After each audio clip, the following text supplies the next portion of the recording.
Excel has more than 250 shortcuts. Learn some of the shortcuts. It'll expedite your process, makes your life easier for the data entry. So I have cherry picked few of them, the top 10 I'll explain in this video. I'll continue sharing with you a lot of other shortcuts in the coming part 2, part 3 and part 4. Make sure you subscribe my channel to get the latest update.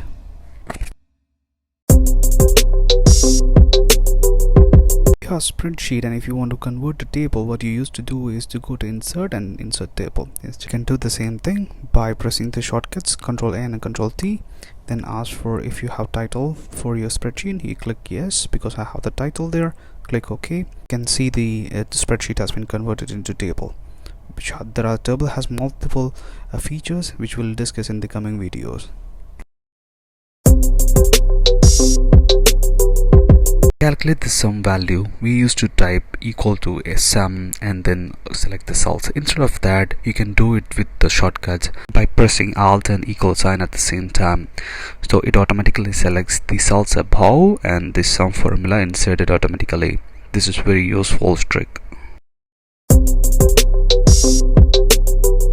Let's suppose if you want to select an entire column or rows for those values, then what you need to do is Control Shift, then use the arrow key. A right arrow key will select the row, down arrow key will select the column.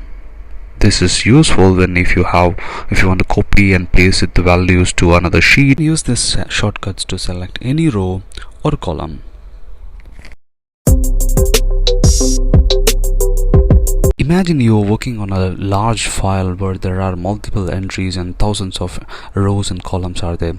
If you want to go up immediately, if you want to go into first cell and the last cell, there is a shortcut to do it.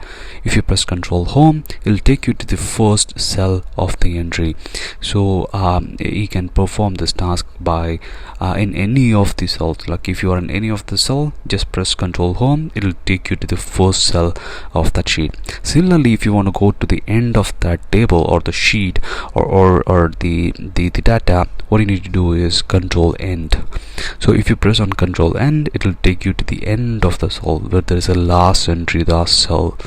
So this is very useful if you're working on a large sheet where there are multiple entries, multiple rows and columns.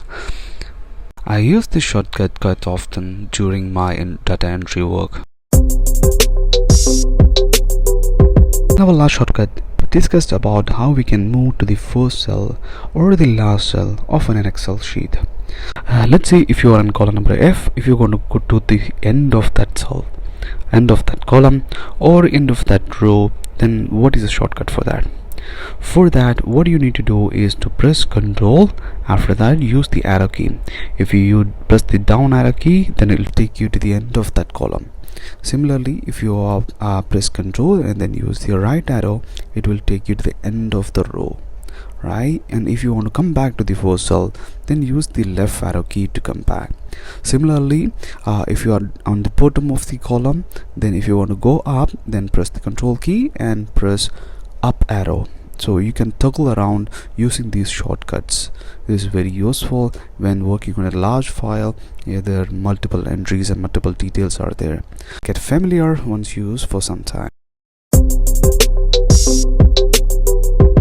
Let's say if you have multiple sheets on your workbook, then how you move in different sheets is to click with using a mouse button.